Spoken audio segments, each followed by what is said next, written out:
Merci beaucoup, Pierre.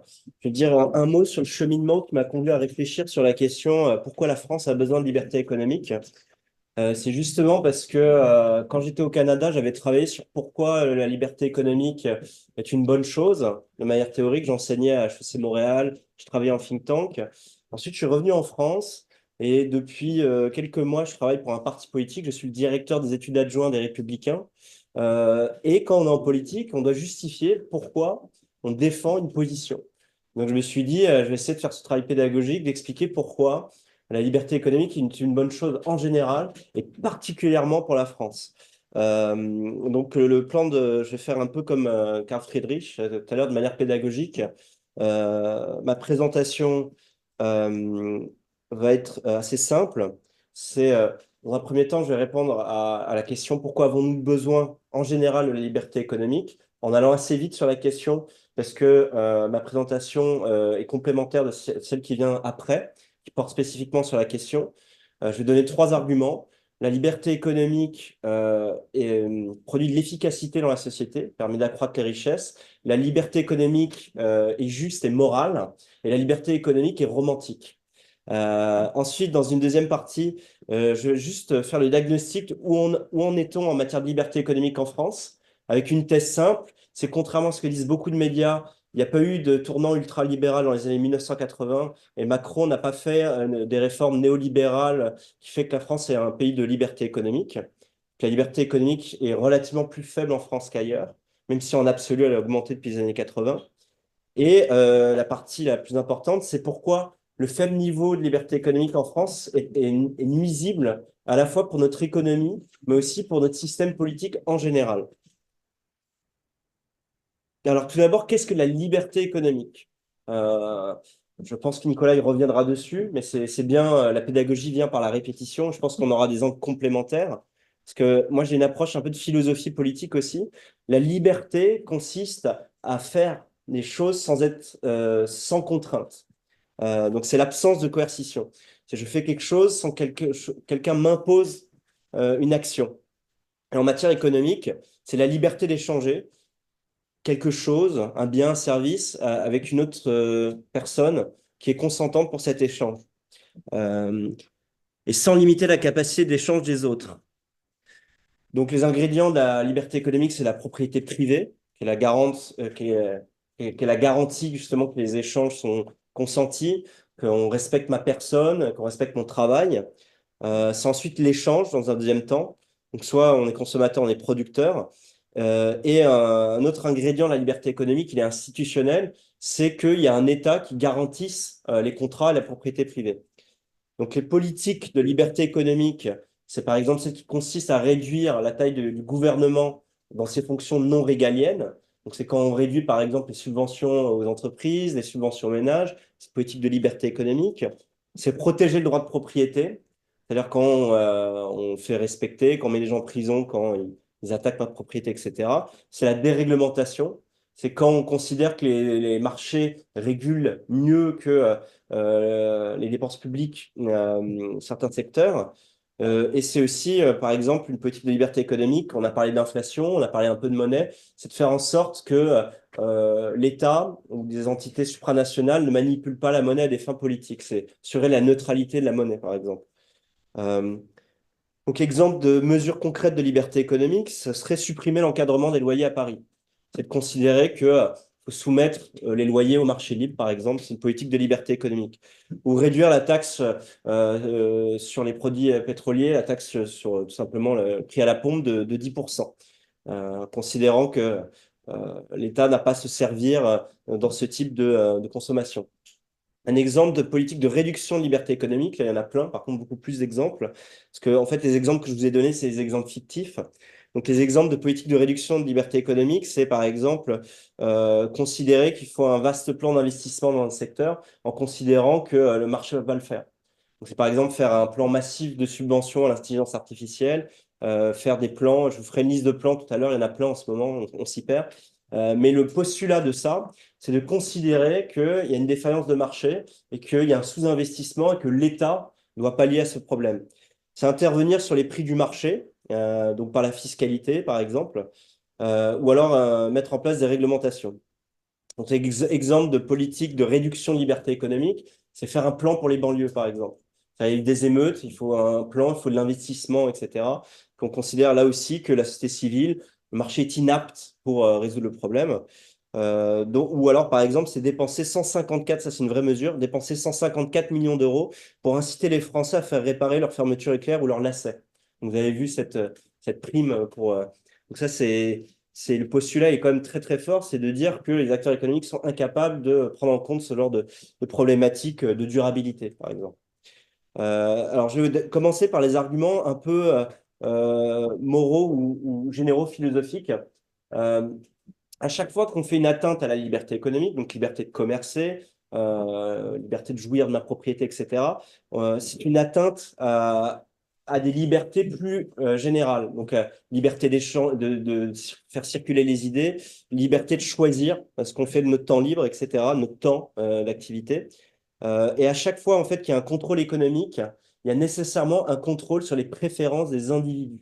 Il y a une atteinte à la subjectivité des acteurs économiques, parce que chacun accorde une valeur différente aux choses. Donc, dans cette pièce, il y a des gens qui sont prêts à mettre 20 euros, par exemple, dans l'achat d'un ticket de concert, d'autres qui sont prêts à mettre 50 euros. Et dès qu'on intervient sur un marché, donc par exemple celui de la culture, en subventionnant un secteur, en mettant une taxe, par exemple, sur tel type de festival, mais pas tel type d'autre, vous changez, vous influencez les préférences des individus, vous ne les respectez pas. Donc à chaque fois qu'il y a une atteinte à la liberté économique, finalement, il y a une atteinte à la liberté tout court. Euh, et l'erreur des planificateurs, c'est justement d'oublier ça. Considérer qu'il y a des gens qui sont capables de connaître ces préférences, de les juger et de les imposer par une intervention de l'État. Donc ça peut être aussi au niveau de la production, euh, et ça peut être au niveau de la consommation. Donc, par exemple, on réduit les options possibles. Par exemple, si on considère que le Made in France doit être favorisé, si on considère que les circuits courts doivent être favorisés, on va mettre en place des politiques fiscales d'incitation, on oriente l'action des consommateurs. Et sur la production, c'est par exemple interdire la production de certains biens parce qu'on considère que c'est immoral. Donc, par exemple, l'offre de services sexuels, par exemple, est étroitement réglementée et pénalisée en France au nom d'une morale, par exemple. Et ensuite, troisième type d'intervention sur les préférences, c'est la redistribution. Euh, que finalement, quand vous laissez le jeu des forces du marché faire, et qu'ensuite vous considérez que la répartition de l'argent fait par des adultes consentants est pas bonne, vous voulez corriger ça, donc par exemple avec l'impôt sur le revenu, avec plusieurs types de fiscalité sur la consommation, vous influencez là aussi les préférences. Donc là, je vais vous donner un exemple. Je voulais donner l'exemple du joueur de football, l'ingénieur et le professeur, en montrant qu'il y a tellement de corrections, alors que par exemple, Kylian Mbappé, s'il gagne autant d'argent avant impôt, c'est parce qu'il y a des millions de gens qui ont voulu le voir jouer au football. Et le postulat de mettre parce qu'il paie des millions d'euros d'impôts, le postulat, c'est que les gens qui ont donné de l'argent pour aller le voir n'ont pas fait une bonne préférence, qu'il faut la corriger. C'est pour ça qu'il faut réduire les inégalités, il faut mettre une. À l'inverse, il y a plein de professions, donc par exemple les intermittents du spectacle, on considère les gens ne veulent pas aller les voir, ne veulent pas assister à leur spectacle, mais quand même, c'est pas bien, il faut quand même les payer pour ça. Alors, je vais vous donner un autre type d'exemple plus parlant dans le domaine de la musique, par exemple. On voit que l'État intervient dans les préférences en France. Je vous ai mis trois artistes. Donc vous le reconnaissez, Florent Pagny. Alors j'ai pris Florent Pagny et je n'ai rien contre lui, hein, à titre personnel, j'ai rien contre sa musique, mais c'est celui qui a touché en 2021 le plus de subventions publiques par divers mécanismes. Donc il a touché 271 000 euros de subventions publiques pour faire sa musique. Je vous ai mis un artiste qui a reçu zéro subvention. Donc, il s'agit du bassiste de Slayer, qui est un groupe de thrash metal américain, qui faisait des festivals, qui a fait une brillante carrière, qui gagnait bien sa vie, etc. Et j'ai pris un artiste complètement inconnu, c'est-à-dire moi, où j'ai touché zéro subvention pour faire ma musique, ou un petit peu, parce qu'il y a des systèmes de MJC en France, donc tout est subventionné de toute façon, mais je n'ai pas reçu une seule subvention, parce que mon style de musique était considéré comme moins intéressant que, par exemple, le hip-hop ou le jazz, ou je sais pas quoi, donc je n'ai jamais reçu de subvention. Mais ce que je veux dire, c'est que selon une approche de redistributive, on devrait considérer que j'ai le droit au statut d'intermittent du spectacle parce que je produis de l'art.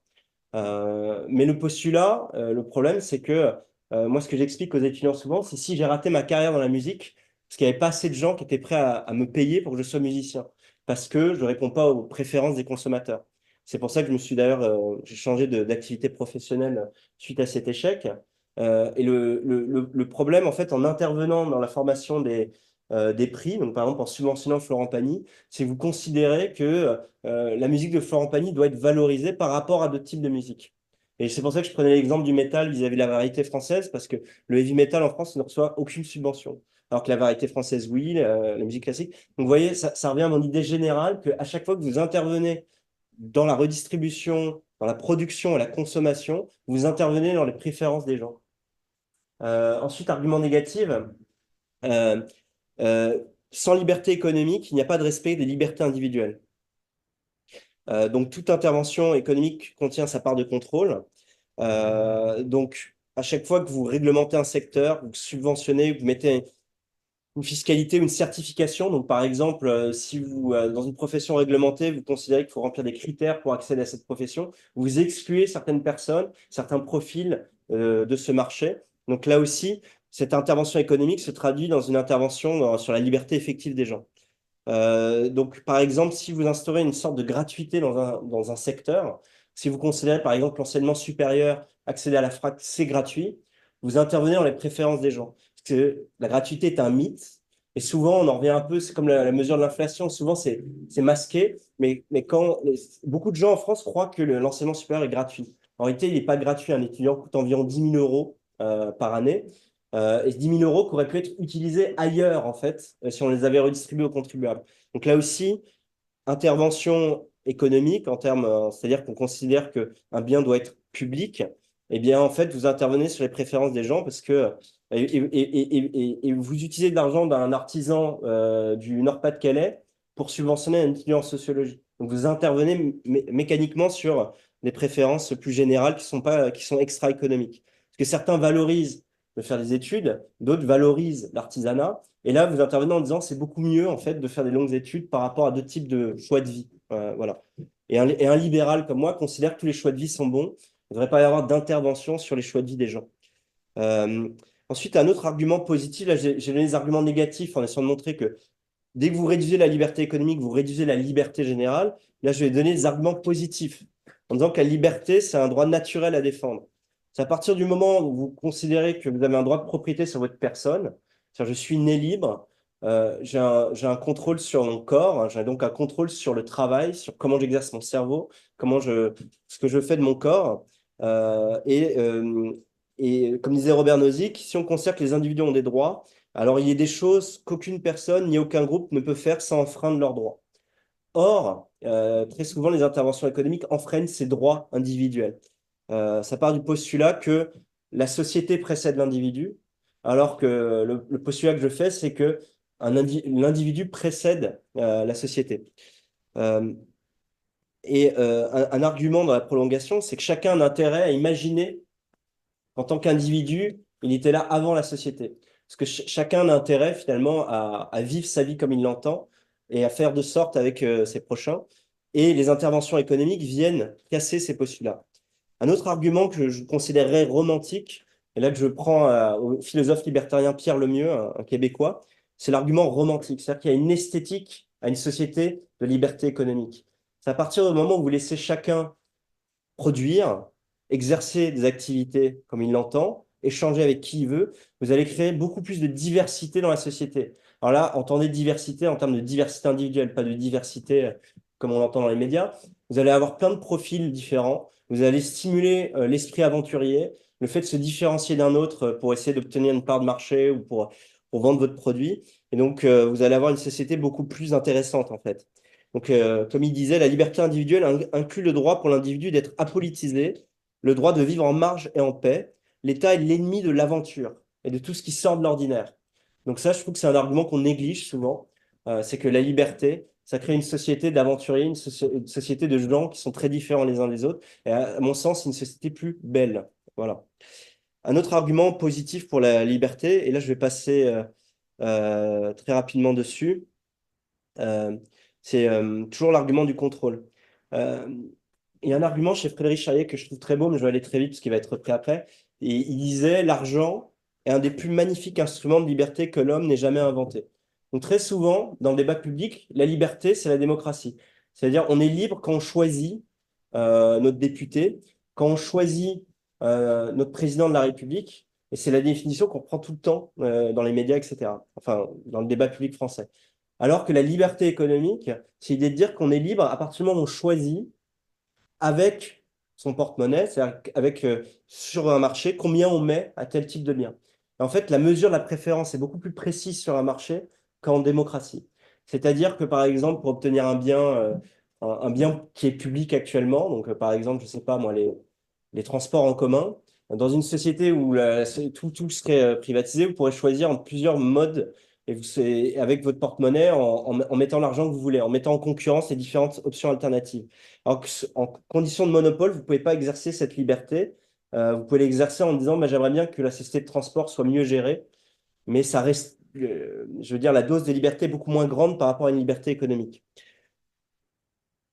Et donc, l'argent n'est pas une fin, hein, chez ceux qui défendent la liberté économique, c'est vraiment un moyen pour exercer ses préférences. Et le prix, c'est le meilleur moyen de mesurer les préférences, de les agréger et de faire en sorte que les gens cohabitent pacifiquement. Et ça, je vais passer sur cet argument. La liberté économique favorise par ailleurs la liberté politique, le fait qu'il n'y ait pas moins de risque de dictature et de contrôle d'une oligarchie sur le reste. Mais ça, Nicolas, il reviendra dessus. Je donnais l'exemple de la liberté de la presse, mais je crois qu'il va revenir aussi dessus. Et pareil, l'argument général, la liberté économique est une condition de la prospérité. C'est le plus intuitif. Nicolas va l'illustrer. Je dirais qu'il y a deux arguments généraux sur pourquoi la liberté économique est plus efficace que les autres systèmes, notamment la planification ou la social-démocratie. C'est que, épistémique, on est dans une société complexe, on l'a dit tout à l'heure. Plus une société est complexe, plus c'est illusoire de croire qu'il y a des fonctionnaires dans un bureau qui vont réussir à trouver des solutions qui correspondent à toute la société. Le système de prix est beaucoup plus efficient.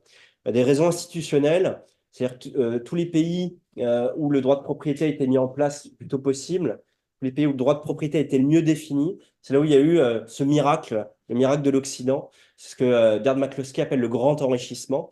Donc, les institutions du droit de propriété créent de l'efficience. Ça, je vais passer très vite dessus. Je vais juste synthétiser cette pensée en deux images que Nicolas n'a pas, je crois, sur ses slides. Ça va compléter. Donc, l'enrichissement exponentiel de l'Occident qui est lié justement au fait qu'on ait découvert le droit de propriété, notamment l'idée de dire que si on permet à chacun d'avoir sa terre, d'avoir ses outils de production, il aura une incitation à les préserver, à en faire un meilleur usage que le système précédent où il y avait du servage. Dès qu'on a découvert, voilà, qu'on a mis en place le droit de propriété, notamment en Angleterre, aux Pays-Bas, et qu'il y a eu des différentes découvertes institutionnelles, on a vu de manière exponentielle le niveau de vie s'accroître. Ensuite, d'une manière comparée, vous connaissez certainement cette image, c'est la Corée du Nord et la Corée du Sud. C'est un cas assez intéressant parce que la Corée du Nord et la Corée du Sud, jusque dans les années 50, ils avaient la même culture, ils avaient les mêmes institutions, ils avaient la même langue, la même religion. Et donc, il y avait beaucoup de traits communs. Mais ce qui diffère depuis les années 50 à la frontière, c'est les institutions.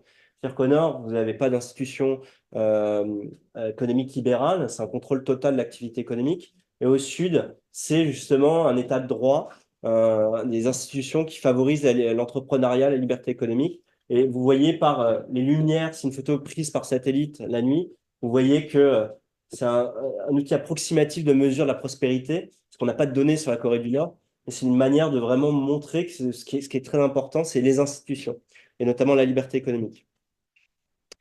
Après, je vais passer très vite. De manière générale, la liberté économique a des conséquences auxquelles on ne pense pas qui sont désirables. Donc, par exemple, face aux crises économiques, il y a des travaux académiques qui ont montré que face à une crise, une société est plus résiliente s'il y a des ajustements qui peuvent se faire rapidement, si on peut réallouer les facteurs de production. Et donc, finalement, face aux crises, les pays qui s'en sortent le mieux, c'est les pays les plus libéraux sur le plan économique. Alors là, je ne vais pas vous agresser de graphiques, mais vous voyez que la France, par exemple, a mis plus de temps à se remettre de la crise pandémique que d'autres pays, notamment en Amérique du Nord et dans les pays nordiques. Les pays les plus libéraux sur le plan économique sont ceux où la situation de la femme s'est améliorée plus vite dans l'histoire de l'humanité, s'améliore encore plus vite. Là aussi, l'argument est assez simple. À partir du moment où vous laissez les gens occuper les professions qu'ils veulent, garder leur porte-monnaie, en faire ce qu'ils veulent, bah, ça crée finalement de l'égalité. Ça permet aux femmes de s'enrichir plus vite et de pouvoir affirmer leur pouvoir de marché, à la fois sur le marché économique, mais sur d'autres types de marchés, notamment le marché marital, le marché sexuel, etc. Et aussi, ça c'est un point, et ça on a un expert au fond de la salle, euh, les pays les plus vertueux sur le plan environnemental sont ceux qui sont le plus libéraux sur le plan économique. Là aussi, dès que la propriété est plus clairement délimitée, on sait mieux s'il y a un problème de déversement des eaux usées dans une rivière, etc., comment le résoudre devant les cours. Donc dans les pays où le droit de propriété est le mieux défini, c'est là où il y a le moins de pollution. Et les pays les plus libéraux sur le plan économique, c'est aussi ceux dans lesquels il y a le plus d'innovation technologique, dans lesquels il y a le plus d'entreprises pour s'adapter au réchauffement climatique, ou en tout cas réduire les émissions de CO2 dans les processus de production. Donc, vous voyez qu'il y a une corrélation entre le niveau de développement économique et le niveau de mesure de la performance environnementale, qui est une mesure, qui est un indice de l'Université de Columbia, qui prend en compte la qualité de l'air, la qualité de l'eau, les émissions de CO2. Donc, c'est un indice composite. Donc, il y a une corrélation entre les deux, assez claire. Donc, ça aussi, c'est une conséquence indirecte de la liberté économique qui montre qu'on a besoin de liberté économique. Alors maintenant, pourquoi en France? Alors, un petit mot, là, je suis obligé, désolé, tu vas en parler, donc je vais en parler de manière très, très synthétique, parce que je vais parler de l'indice de liberté économique, parce qu'on mesure ce concept. La liberté économique, c'est quoi? C'est la taille du gouvernement. C'est-à-dire que si le niveau de dépenses publiques, le niveau de prélèvement obligatoire, si le droit de propriété est bien défini, ça je vous en ai déjà parlé, c'est la qualité de la monnaie, c'est c'est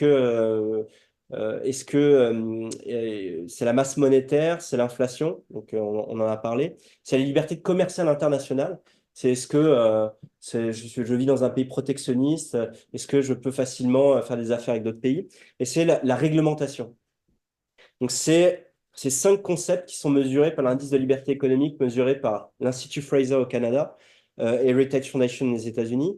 Et qu'est-ce que ça dit de la France, justement? Parce que tout ça, pour en revenir au cas français, qu'est-ce que ça dit? C'est qu'entre 1980 et 2021, effectivement, la liberté économique a progressé en France. Donc ça, on doit le reconnaître, c'est important à savoir.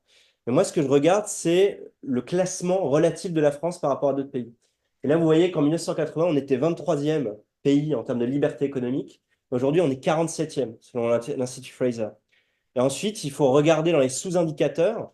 Vous voyez qu'il y a deux sous-indicateurs où on a décliné même dans l'absolu. C'est la taille du gouvernement. C'est-à-dire que les dépenses publiques ont augmenté, les prélèvements obligatoires ont augmenté. Donc, on taxe plus les gens en 2021 qu'en 1980.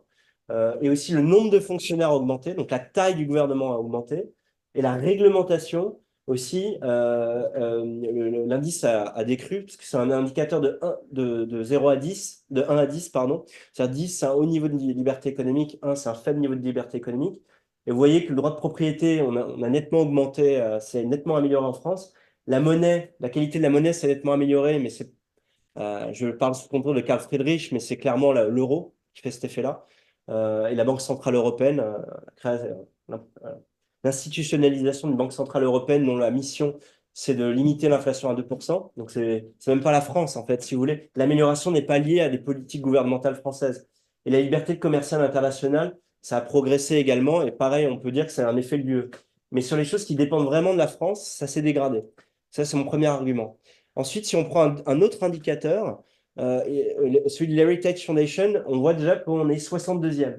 Et ce qui est intéressant, c'est que cette année, on est derrière des pays comme la Serbie, par exemple, la Roumanie, le Pérou, le Botswana ou l'Albanie. Donc ça montre vraiment que par rapport, je veux dire, à notre histoire, par rapport à notre niveau de classement de prospérité économique, on est très très bas en termes de liberté économique.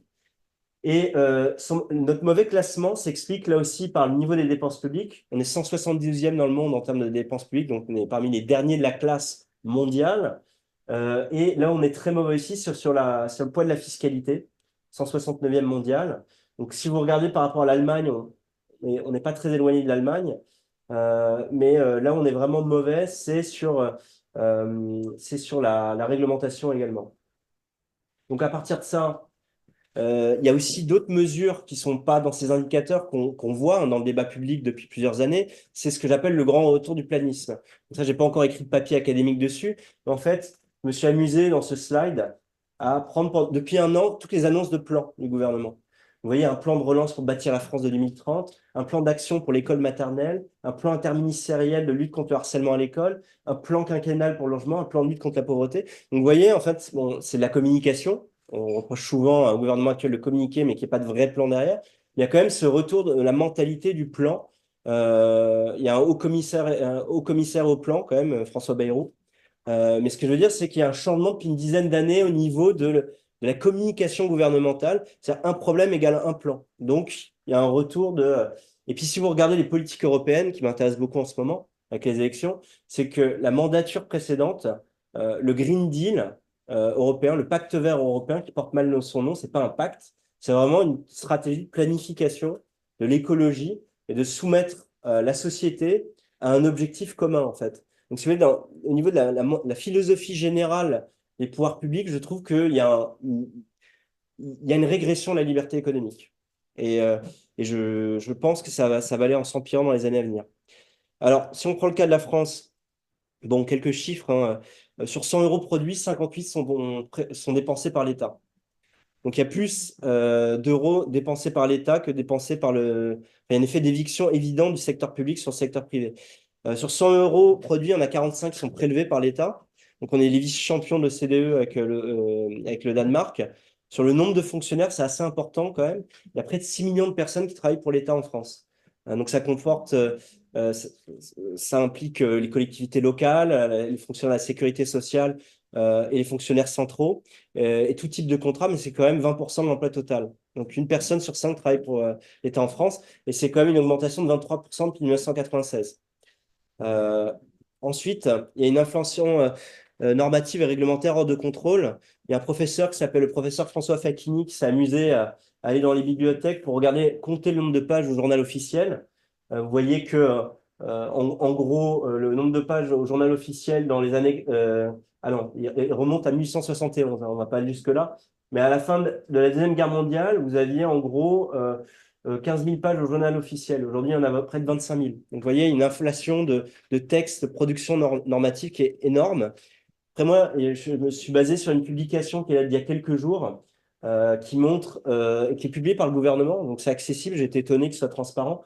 C'est le nombre de mots dans les codes, le nombre de milliers de mots dans les différents codes. Et vous voyez depuis 2002, donc c'est pas si vieux que ça, en 20 ans, si vous voulez, que ce soit le code de la santé publique, le code de la consommation, le code de l'action sociale, le code de l'environnement, le code pénal, ça a explosé, quoi. Et le code de commerce, donc vous voyez 480% d'augmentation de nombre de mots dans le code du commerce depuis 2002.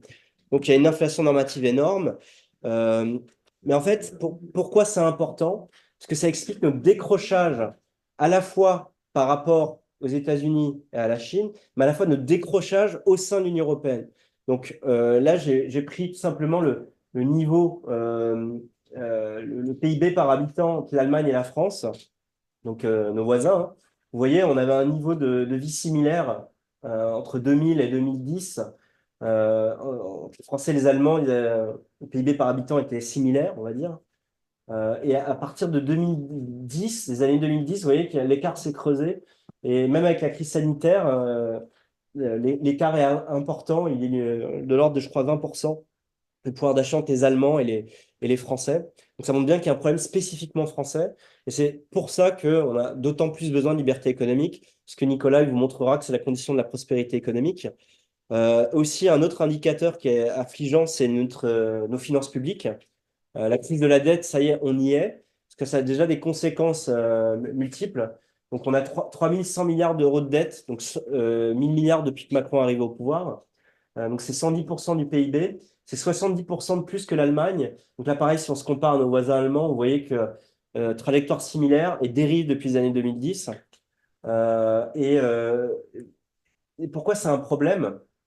C'est parce que la littérature en sciences économiques, donc là vous avez aussi le professeur François Facchini qui a écrit un papier dans la revue française de sciences économiques, qui résume les études des économistes sur le sujet, qui montre qu'à partir d'un niveau de dette publique de 75% sur le PIB, peut considérer que la dette publique a un effet direct sur la croissance, c'est-à-dire que ça nuit à la croissance économique, et c'est un effet aussi indirect, ça augmente significativement le risque de crise des dettes souveraines, qu'un scénario à la grecque en fait. Donc là, on est dans la zone rouge, et c'est pour ça qu'on a besoin de revenir à un peu d'orthodoxie budgétaire ou d'équilibre des comptes, surtout de réduction des dépenses publiques, pour éviter de nuire à la croissance et potentiellement d'éviter des crises systémiques.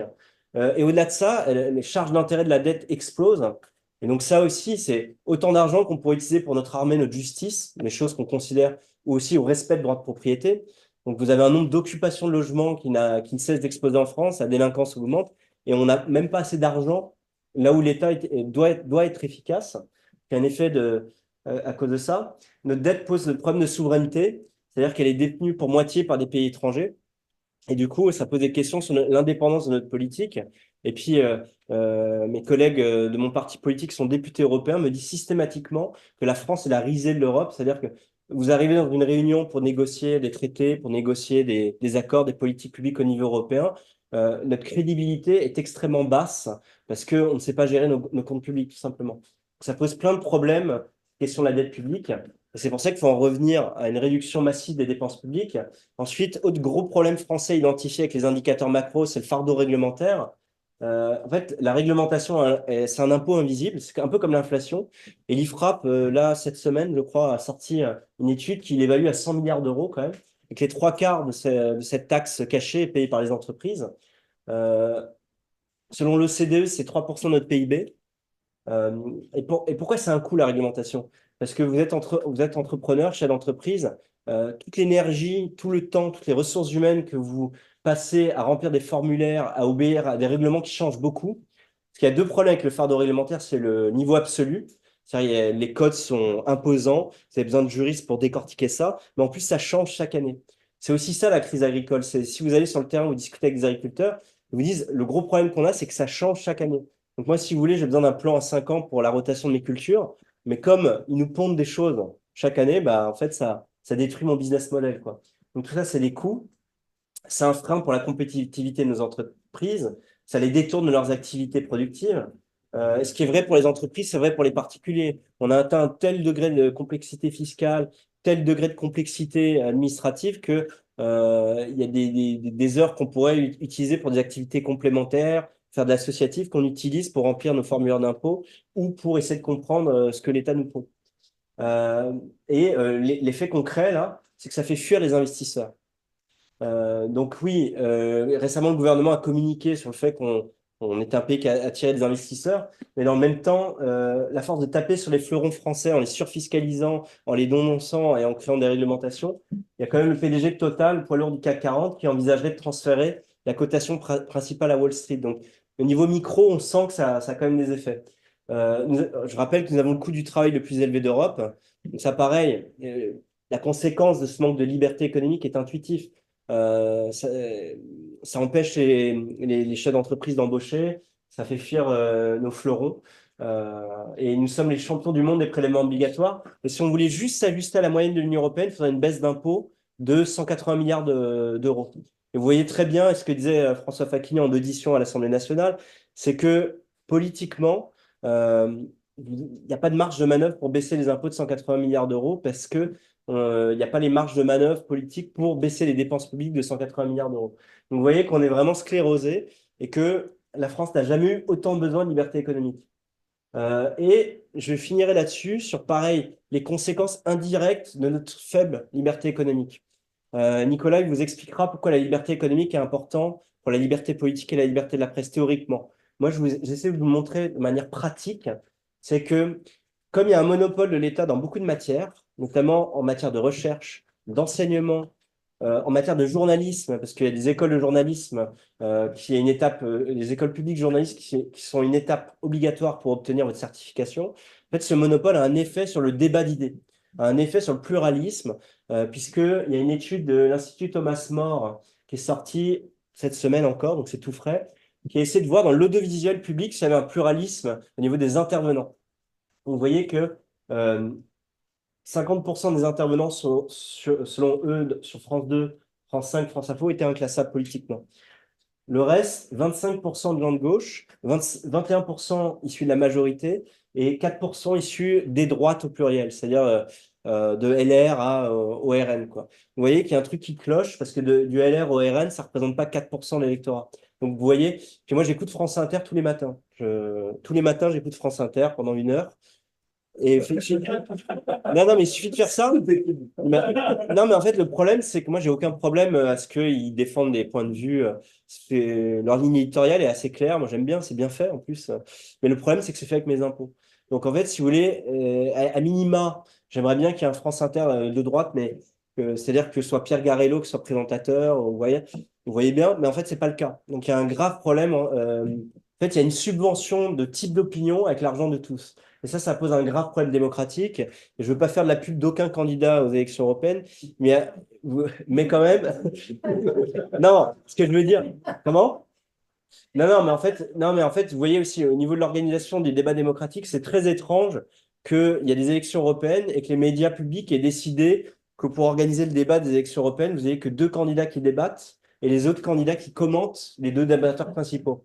Donc il y a un choix éditorial quand même qui est très étrange de la part des médias publics dans l'organisation des débats démocratiques, quoi. Donc il y a une forte dépendance des journalistes vis-à-vis du pouvoir parce que les médias sont, vous savez, reçoivent des subventions.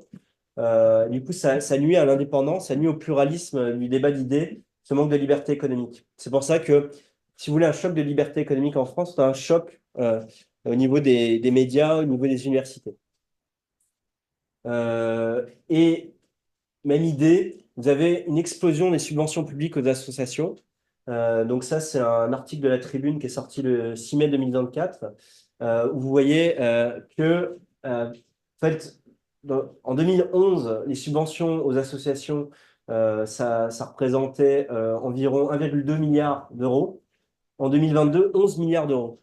Et pourquoi ça pose problème? Parce que vous allez dire, c'est bien en fait que les associations soient financées en France. Mais le problème, c'est que les subventions publiques sont souvent données par des mairies, sont données par des collectivités locales, et c'est des subventions politiques en réalité. Ça crée des clientèles électorales. Et il n'est pas sain pour la société civile que le tissu associatif dépende du pouvoir politique, qu'il soit local, qu'il soit national.